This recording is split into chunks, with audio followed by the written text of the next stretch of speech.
Hello and welcome back to the Norway Chess Run 10. As you probably know by now, Magnus Carlsen managed to win the tournament already before the last round, so he's the winner for sure.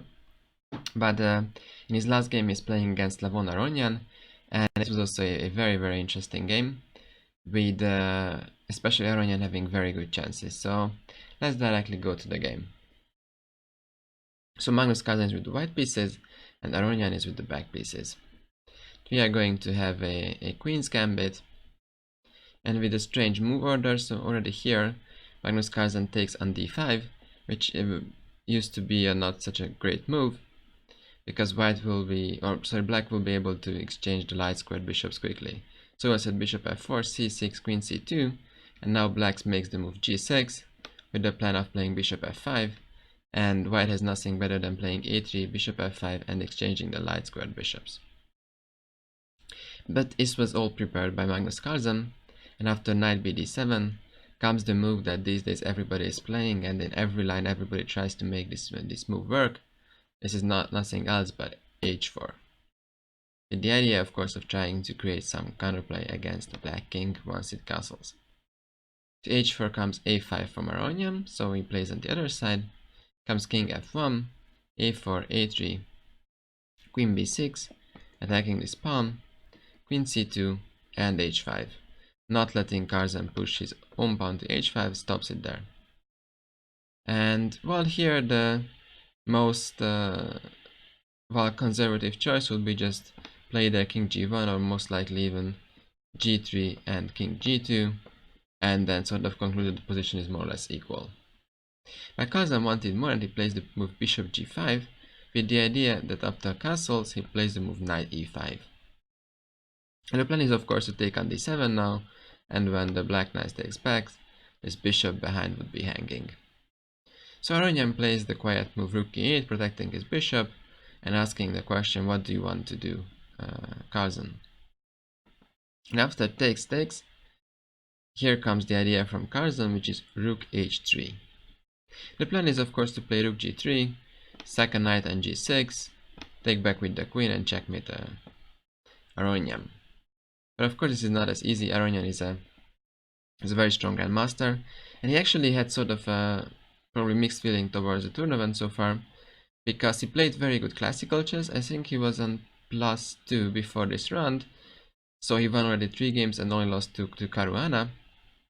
At the same time he was losing all the blitz games, so that was pretty sad, and that's the reason why he was not among the leaders, even though I think he was 3rd before this round, and with some luck he could finish 2nd. But actually Alireza won his game pretty easily, so Alireza finished 2nd in the tournament, even though while playing ARONIAN didn't know this. So comes rook h3, ARONIAN plays a nice move queen b3, with the idea of course that if we exchange queens, then the black king will be untouchable, so nobody's going to mate him. So that would be of course good for ARONIAN. So if let's say takes, and the position is more or less equal, and this is not something that Carlsen wanted. So ARONIAN was pretty sure that the opponent is going to play queen b1, sidestepping from the queen exchange, but here he had a very nice idea to activate essentially all his pieces. So here, if you want, you can stop the video and try to find a way to essentially activate the black pieces. So you have to pay some attention that white is coming with rook g3 and trying to checkmate you. So the point here, which is by far the best move in the position, is to make the move knight e4, with the idea, and how also the game shows, after takes queen e4, black has the move bishop d6, pinning along the e file, and now there is a threat of taking the b2 pawn, but also there is just queen b5 and exchanging this knight. And white's main problem is going to be that this rook, which was going there to attack with rook g3 and so on, is going to be very passive, and will be very hard to activate on for a while actually. I mean, it's hard to see at this point how you ever activate your rook. So now comes rook g3, takes, queen b5 check, takes on e5, and now the material is equal, say queen d4, rook d5, queen f6. So if we stop for a second, we can see that the material is equal, but this rook is only useful if you deliver the directly mate, which doesn't seem like. and otherwise black controls the d file. Sooner or later there will be another rook coming. These white kingside pawns could be weak. Both of the rooks for the time being for white is pretty passive. So actually Aronian has a huge advantage here. So now in this position he plays yet another good move, which is rook f5, with the idea that actually white, well, might have been threatening a bit of taking on g6 and force a perpetual, but more likely he was threatening to play rook f3, putting some pressure on the f7 pawn, and most likely activate the rook with rook f4, and then on the 4th rank finally the rook can go back to be active, and white might be able to equalize. So very good move from Aronian, rook f5, stopping the white rook f3 idea. Comes queen d4, queen e2, and e4 by Carlsen. And this is actually another critical position here.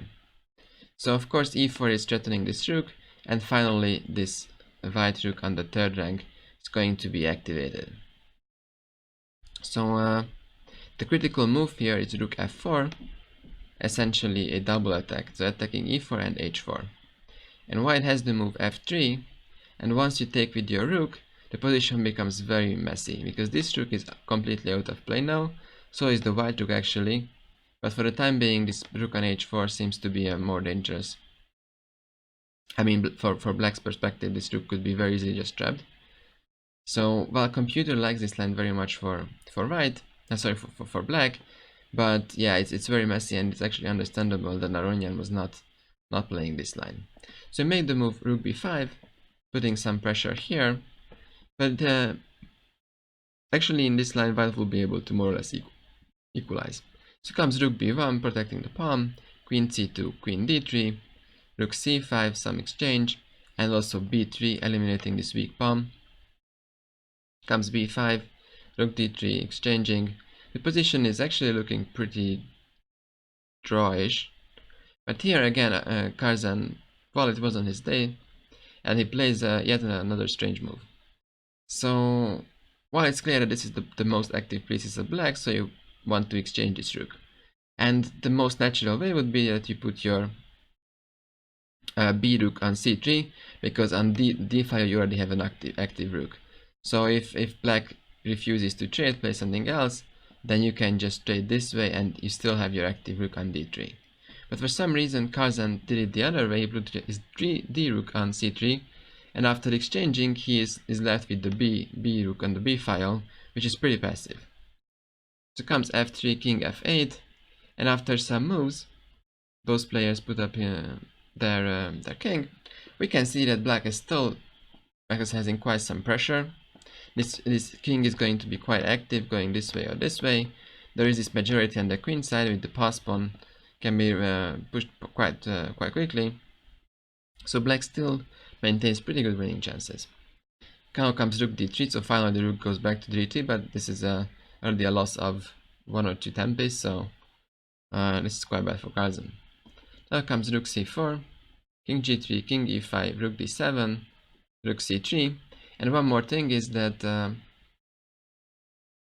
the time situation was pretty much favoring black. So Carlsen was playing quite slow, and at this point Carlsen only had about 10 minutes left, while Aronian still had at least half an hour.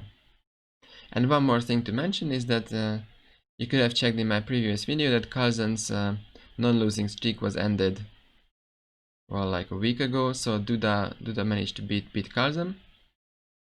So you can check out this video, it's also on my channel. But that was with the black pieces. So with the white pieces, Carlsen is still unbeaten for a good 3 years or so. But now he is in huge danger. So comes rook c3, and rook a7, protecting this pawn. So Carlsen was not fancy going into this pawn race, which is pretty hard to evaluate, but your instincts tells you that these two pawns, which are already passed pawns and are quite forward, with the help of the active king, that seems to be enough. And actually, if you leave the computer to evaluate this position at a high enough depth, also the computer says that black is winning. But Carlsen was obviously not able to calculate this that quickly. He just trusted his instincts that it's not a good idea to enter that ending. So he plays the move rook a7, protecting the pawn from here. Comes f6, rook e8, and king d6, king f4. Now Aronian sort of forces this ending that I mentioned before. he plays the move king c7, which is pretty strange to be honest. So frankly, the most natural way when your king was in the center would have been to just play rook b3, push this pawn down the board, and Carlsen still has a hard time drawing this. But Aronian had different plan as mentioned, so he pushed his king to b7, and he will most likely take this pawn and then enter this race. But now white is finally also active, his king is on f4, and he's pushing his pawns, so it seems that Carlsen has enough counterplay to manage a draw here. So takes, and b4. And here I invite you to stop the video again and try to figure out how to draw this ending with white. This is still, these running pawns are pretty hard. So it's quite clear that all black wants is just push this pawn down the board and make a girl. So you have to do something about this. And the most straightforward way would be you give a check on g7, king b6, and then you play rook g8, with the idea of going behind with your rook. And actually, so there black can make two moves here. So if you play the move b3, which is sort of the most natural to push your pawns, then white can play g5, pushing their own pawns, takes, rook a7 with the idea of opposing on b7, but actually now we can see that the pawns are queening at the same time, and the ending is going to be a draw. So, and the other thing is if you can also switch the move order, but if black starts with rook b7, then if you give a check now, black cannot even oppose on the file, because after takes, the white king is close enough with king e3, while the black king is way too far from the h file. So actually white is going to make a queen while black is not, so white is winning here. So this is a very important motive to always check, and it will come up in the game as well. So after rook g7, king b6, rook g8, the most likely scenario would be that black goes back to b7 to avoid that white coming from behind, but after rook g7, king b6, the repetition is pretty much the likely scenario. So rook g7 was the best move here, but Carlsen, I mean, he only had a few minutes, but really his instincts very much let him down as he took another pawn with f6. And of course now you're up a pawn, you have your two passed pawns to push, but you lost a very important tempi. And after b3, king, rook f7, king b6, rook f8, now I invite you to stop the video and try the winning move. Try to find a winning move for black. I actually mentioned the winning move already. So the point here is that you can go back with your rook and just oppose the white rook. So rook b8, rook b7, and now we can see why it's very important that white lost the tempi, because after rook b7, king b7, king e3, b2, and you are too far away with your king. Black is making a queen, and white is very far away from making his own queen, so black is winning.